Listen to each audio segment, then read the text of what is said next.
May tanong ako, Mel. Yeah, ayun. Oy, Kasi concerned din niya na maraming kabataan ngayon eh. Bakit noong araw naman, walang social media, hindi naman kailangan mag-update, pero nag-work ang relationship. Ang tagal bago makarating ng kalapate sa pagdala ng Yes. sulat. Diba? Pero ang communication, malinaw. Ang trust, maayos din naman. Baka kasi Baka siguro may pressure yung social media? Hindi, at saka baka kasi magkaiba na yung tao noon sa tao ngayon. Yun din. Di ba, sobrang conservative ang mga Yeah. tao. Yes. Masyado silang madasalin, religyoso. Di ba may kinalaman yung relihiyon sa mga ikinikilos? May bearing. Diba? May bearing. Yeah. Yung ganun, may bearing. So, ngayon, at saka, mas masunurin siguro, hindi ako sure yung mga bata nung panahon na yun, sa kanilang mga magulang. Yes. Ngayon, ang mga bata ngayon, masyado silang yung malaya, entitled, Yeah. matapang, di ba, mapusok. Oo. Hindi sila magpapadikta. Oo. Ito, maaaring baduy pakinggan to lalo na sa mga Gen Z, maaaring baduy ito pakinggan, pero hindi magwo-work ang relasyon na walang tiwala. True.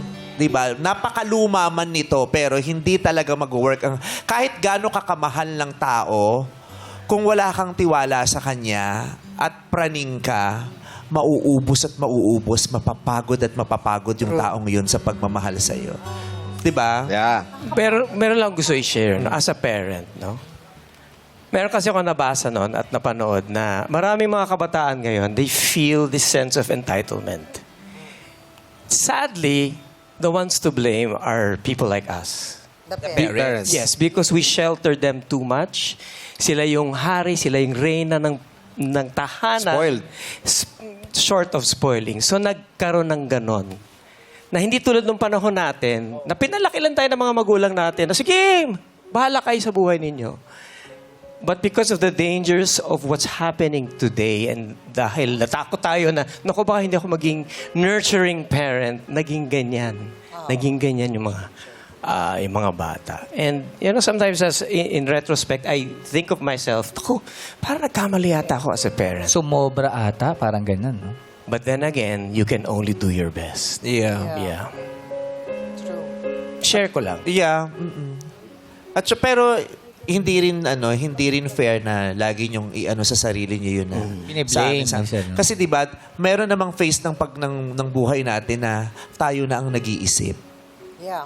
'Di ba?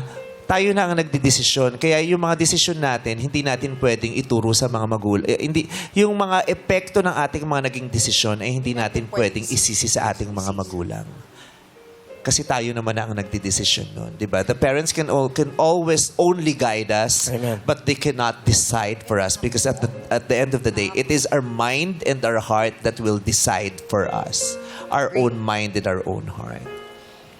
Yung ganun. Okay.